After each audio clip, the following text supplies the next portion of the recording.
Salut tout le monde, aujourd'hui je voudrais vous parler d'une nouvelle forme de yoga. On est tous habitués au yoga où l'on sue, au yoga où on est en mouvement, où l'effort musculaire peut parfois être intense. Mais aujourd'hui je voudrais vous parler d'une autre forme de yoga. C'est un yoga plus calme, plus introverti et plus dirigé vers l'introspection. C'est le yin yoga. Son appellation de yin vient du fait de ses qualités calmes en opposition à d'autres formes de yoga plus vigoureuses, telles que le hatha, le ashtanga ou encore le vinyasa. Mais ne soyez pas dupes, c'est pas parce qu'il est plus calme qu'il est pour autant plus facile. En effet, le yin yoga va vous défier autant que les autres formes de yoga actives ou dites yang en opposition au yin qui est calme. En fait, ce qui diffère, c'est la nature du défi. Donc ici, on recherche l'immobilité, on recherche à être passif et calme dans des poses qu'on tient longtemps.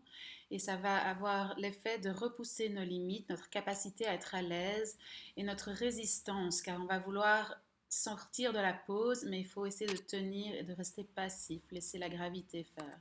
Le yin yoga, c'est le yoga de l'abandon ou de la capitulation en quelque sorte. C'est un yoga qui nous demande de nous rendre à la pause et de lâcher prise. Lâcher prise des tensions, de la rigidité, de la résistance, qu'elle soit physique, émotionnelle ou mentale. Toutes les poses sont généralement pratiquées assises ou couchées et sont tenues entre 1 et 5 minutes en fonction de la pose.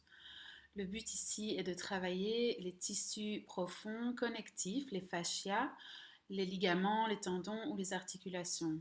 Tous ces tissus sont des tissus du corps qui ont aussi besoin d'être travaillés et stressés à travers des poses qu'on maintient, mais il faut les travailler à froid, donc avec le corps à froid, parce que quand les muscles sont chauds, ces tissus-là sont beaucoup plus élastiques que tous les autres tissus que je viens de citer. Et dès lors, c'est eux qui reprennent tout l'effort et le stress et ne permettent pas de travailler les tendons, articulations, fascia, etc. Au yin, on active et on stimule aussi les méridiens qui vont venir booster et soutenir nos organes internes, ce qui permet le bon fonctionnement de notre corps et l'optimisation de notre santé.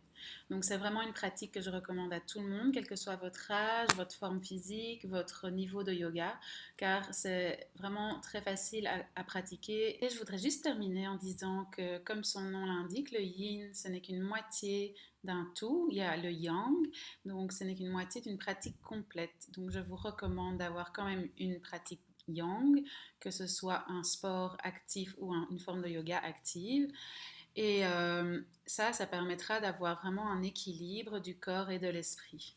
Et voilà, je termine cette petite introduction du Yin Yoga en vous donnant 5 pauses pour débuter votre pratique. Alors avant de commencer, je voudrais vous rappeler que l'intention est très importante dans le Yin Yoga. Et quelle est l'intention recherchée? C'est celle du lâcher-prise, de l'abandon, de rester passif et de lâcher nos résistances internes, qu'elles soient physiques ou mentales, nos blocages, et d'essayer de vraiment s'abandonner dans la pause.